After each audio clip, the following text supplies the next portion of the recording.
Hey everybody, my name is Kandice. I'm Baxter. And we are coming to you with our series called The Porters Talk Addiction.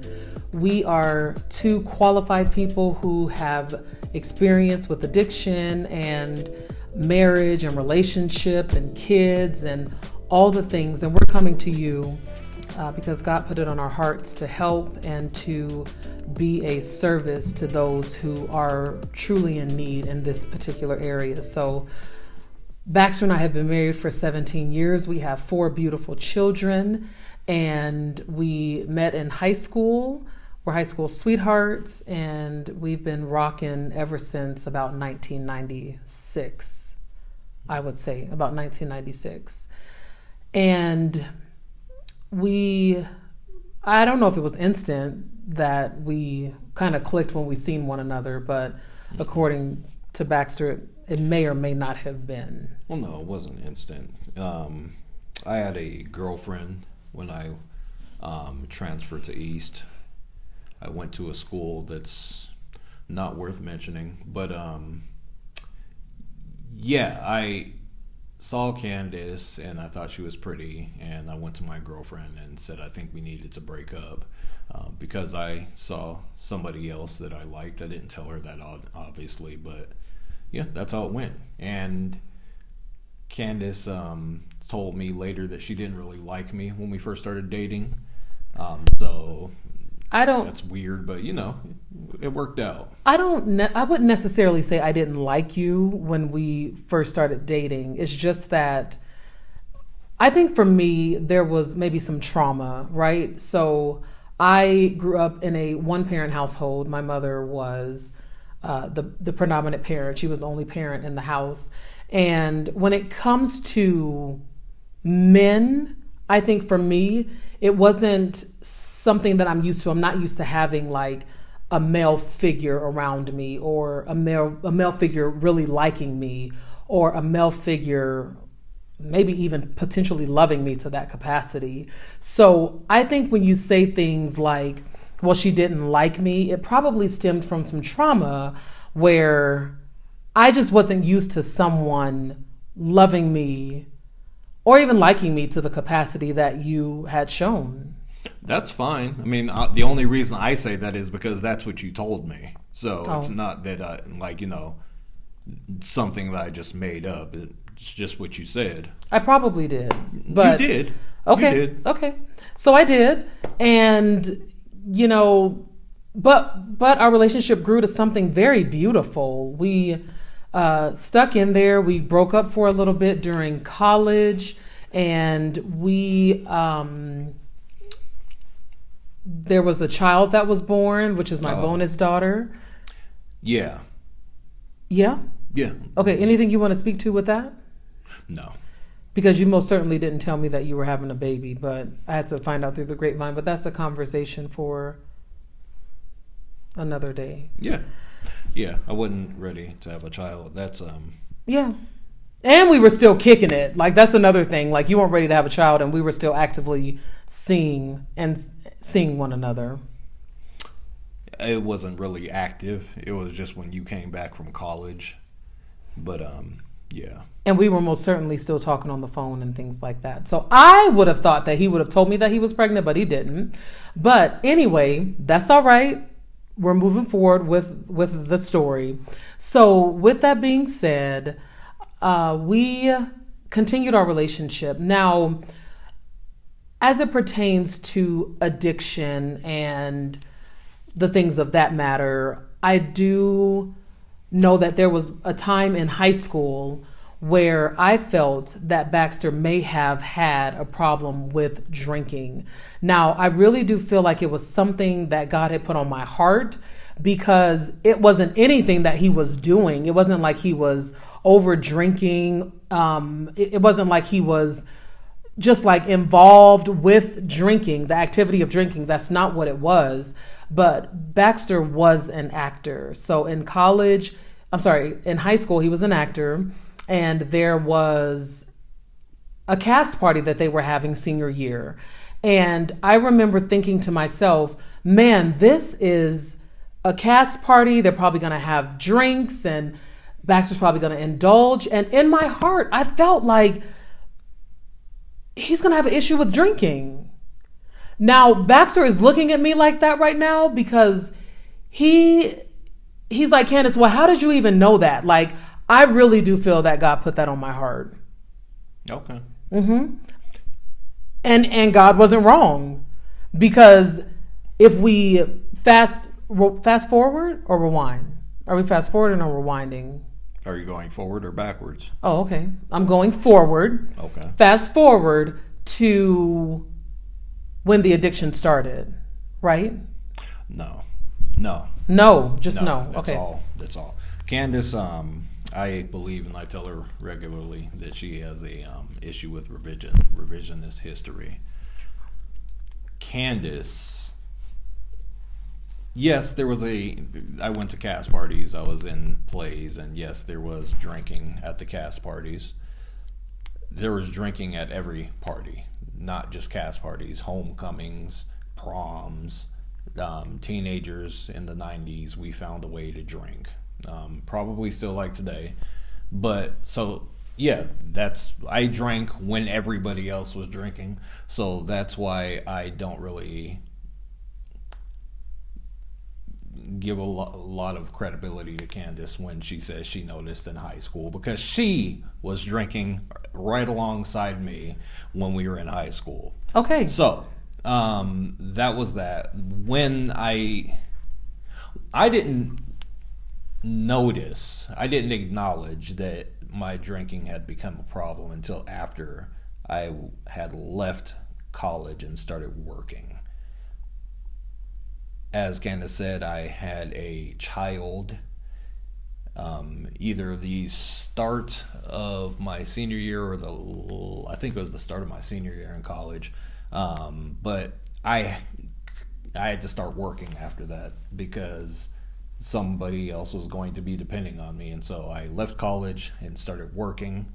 And then the mother of my child decided that she didn't want to be a mother. And so she left.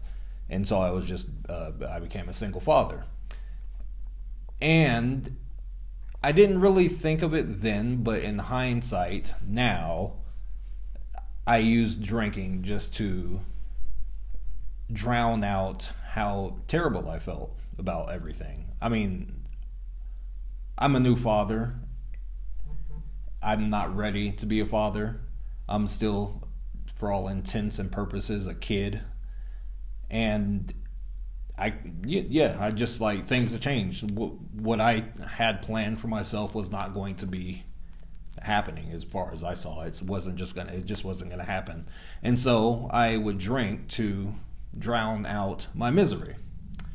I was a functional alcoholic, so I still would get up and take care of business, but I was drinking all the time.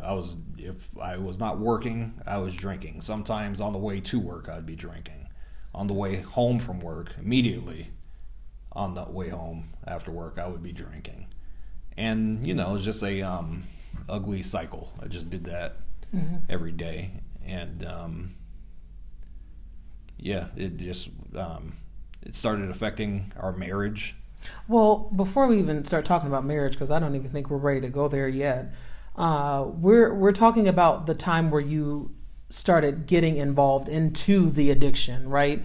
So I know that you said in high school, yes, we were drinking, we were doing the things, and I know that you're saying I don't know, Kandice, but listen, I can only accredit God for giving me the feeling that he gave me that there may be an issue with drinking, okay? I have a question. Yes. Okay. So God gave you insight to my addiction. Okay. In high school? Yeah, I told you that when there was that situation where you were going to the cast party, I felt like at that time you were going to have a problem with alcohol. Why? Is God? You better talk to God about that. Okay. So he said to... It was a nudge. He said to you, Baxter's going to have a problem drinking, but you're drinking which at that point in time was just as much as mine. He didn't say nothing about that. So the thing about me and my drinking is I was drinking just to have fun, right? I was a very social drinker. That's why all of us were drinking in high school. Okay. In high school. Just to have in fun. high school. That's true. Yeah. Some of us liked it more than others. With me, I was a drinker that when I would drink, we would just have fun. But I cannot necessarily explain the feeling that I had, that I knew that this was going to be a problem. And I can even see it as clear as day. Like at the time that you told me you were going to the cast party, I remember standing in the hall of East High School and thinking, oh man, like I bet you there's going to be drinks there, and I bet you this is going to be a little bit of an issue. So it was just something that I can't really but it was just what happened. So thank God for giving me the spirit of discernment early. Now you'd think that would be something that would have helped me out to kind of work through some of the things that we were going to go through if we fast forward, but it wasn't. I just had a feeling that you would probably have an issue with drinking. So with that being said, I recall a time where I came home from college because I was still in college when he had his child and I was just finishing up. And at the time that the child's mother left, I didn't know what was going on with Baxter. I wasn't really here. I was still in college. And all I knew is that Baxter was a single dad. He had some things going on. And of course, over the phone, I didn't know if he was drunk or not. So I remember coming home one day and I went into his closet and there was a line, like literally lining his closet, were all these alcohol bottles. And I'm like, Baxter, what in the world? Like, what is all this? And at that time, of course, it's like, oh no, it's nothing. It's just, I just been collecting, some bottles. And I'm like, that's a lot of bottles that you've been collecting. That was just something, I don't know. Maybe it was just a Colorado thing, but just people did that, just young men collected and displayed their liquor bottles. Okay. Well, to me, that showed me that you're not only collecting liquor bottles, but you're also emptying the contents of the liquor bottles into your system. So I could see you collecting bottles. What do you mean young men from Colorado collect bottles? It's just a thing. I did it because I saw other people doing it. They would have their bottles of up on something high. It just shows that this is a party house, I guess. I don't know. I did it because I saw people doing it. Oh, okay. So with that, see, and that's another thing. It was just kind of well, it's just something that people did. It's no big deal. Yeah. And it became a big deal when we got married. I don't necessarily know if my eyes were open to you drinking before we really got married. I don't think that I really seen it as a problem. Oh, now you're contradicting yourself. Oh, I am contradicting myself. Yeah. Now, I think that getting the foreshadowing that it would be a problem and actually seeing it be a problem are two different things. Yeah. Would you agree? Yeah, definitely. So that's what I'm saying. So I had a foreshadowing that it would be a problem, but then moving into before. No, you didn't. From how I seen it, you didn't really understand what kind of problem it was until you started finding my hidden stashes around the house. Right. Because I was because still at that point in time you were drinking, but you didn't know that I was drinking more. Oh, absolutely. I was drinking with the crew. Yes, and me too. Yeah, and so that's why you didn't really notice it was a problem from my point of view until you started finding my little cans and bottles. Right, stashes. And so I think that it became an eye opener for me and a little more serious for me when I started seeing that you were hiding it. Yeah, because I was under the impression that when we would drink, we would be drinking together with the homies and having a good time. Yeah. Like I didn't. So then when it came to me finding stuff around the house or me asking you, hey, Baxter, have you been drinking today? You saying no, but me smelling alcohol on you and you're visibly drunk. I'm like, well, is this seems like a little bit of an issue. Like this seems like more than social drinking, because that's the type of drinker that I am. I'm a social drinker.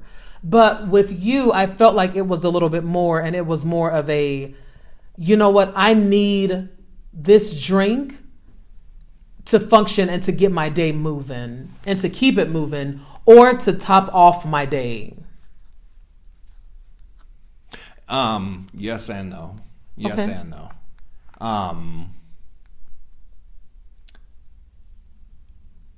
I would drink and I would hide my drink, but it wasn't like really like because my body needed it. My body, all right, let me say it like this. I felt like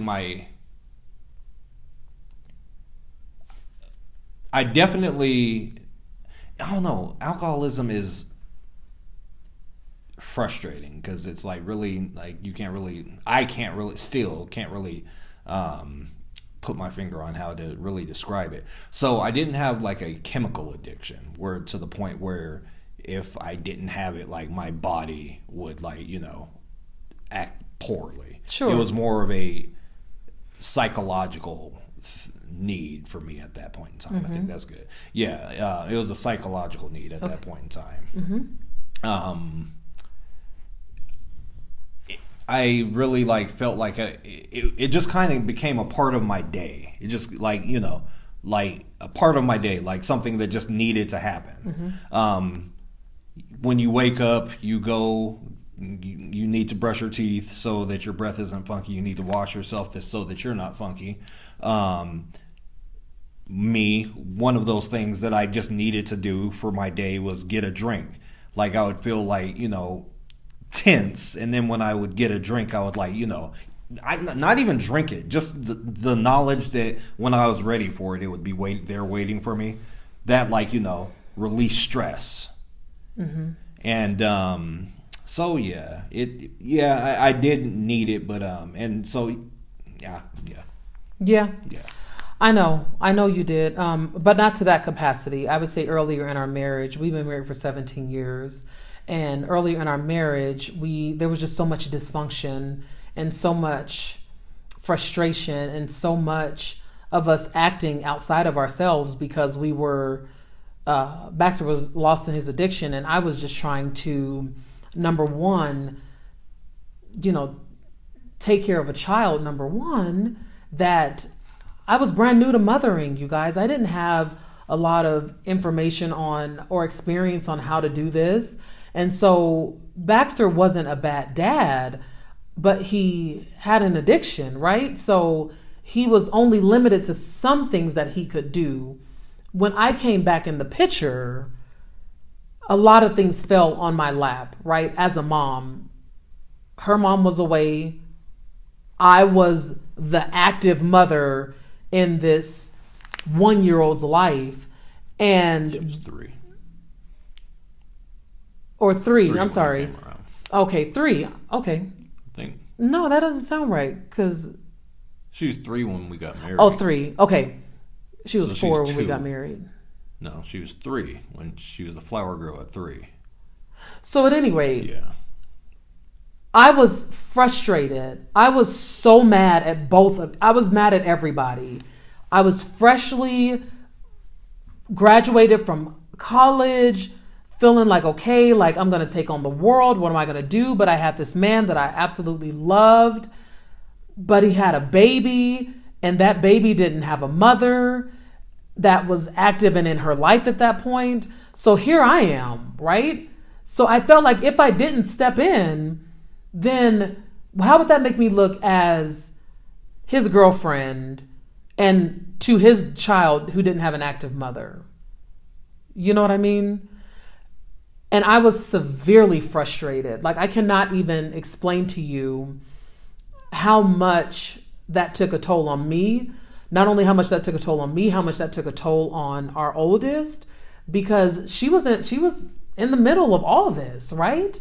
So I can honestly say that as we go further into this series, that we're just going to unpack some things, that we are going to talk through some things, transparent, vulnerable situations that happened in both of our lives that shaped the type of people that both of us are. If it was not for the grace of God, church was always something, and my relationship with God is something that I've always held close to me. Baxter, he had a relationship with God, I would say, but how would you explain it at that time? I was a Chino. You were a Chino? I was a Chino. What's a Chino? Chino is a Christian in name only. Okay. So I called myself a Christian, but I was very worldly. Where did you find that term? I made it up. You made up Chino? Yes. Yes, I did. I don't think you did. I did. It's a Chino because I got it from politics because Republicans call rhinos Republican in name only, meaning you call yourself a Republican, but you don't really act like one. Okay. So Chino, that's Okay. what I said. Okay. You call yourself a Christian, but you don't really act like one. Okay. Christian in name only, trademark. But yeah, that's what I was. I called myself a Christian, but I didn't really. I did whatever I wanted to do. Drinking, drugs, sex, fighting, just worldly stuff. I just did everything that God says you're not supposed to do. I was doing it, but while calling myself a Christian. Right. So, yeah, but God, I mean, He pulled me out of it, and there's I can't even really describe the difference from the relation. I didn't have a relationship. Right. I do now. I know you do. And I was no angel, right? I have my own dirt, and we'll get into that. I would just say that the addiction really caused us to act out of who we are and who we were. So I just know that I'm grateful to God that His hand was always over our life. Even at some of the craziest times, y'all. We have some crazy, crazy stories. And I'm just grateful that God was just watching over us and looking at us maybe a little bit like, y'all crazy and stupid and foolish, but y'all my kids and I love y'all and I'm gonna ride with y'all, but y'all gonna have to get this together. And years later, we did get it together, but I am grateful that we serve such a loving God, who is such a forgiving God, who was able to safely bring us to this point in our life. Amen. Amen. So we're going to move on with this series, and I'm just so grateful that you guys are here with us. I know that there are a lot of people out there who maybe with a husband or a spouse or who is going through addiction, and it's not easy. You feel lonely, you feel stressed out, you feel isolated, you feel all the things, but we're here to just bring you a little bit of comfort, a little bit of hope. What else could we bring them? Just lessons learned. Hopefully, you can learn from some of our mistakes so that you don't have to make them, because they hurt. They do. And just hopefully, some of anything that we are doing and saying here can just be a blessing to you. Can maybe help you to guide you out of, if you're in a similar situation, be a beacon of light to show you the exit door. Absolutely. And more important than overarching all that, we just want you to be able to see God for yourself, and for you to know that there is a way out of all of the mess that is entangled in addiction. There's a way out of all of it, but you have to believe it, you have to receive it, and you have to work for it, honestly, I would say, because you're looking at two people that have actually worked hard toward where we're at right now. So with that being said, we want to thank you guys for tuning in today. I just am so thrilled to be doing this work for the kingdom and just moving forward in this space. Absolutely. Yeah, join us. We'll see you guys later.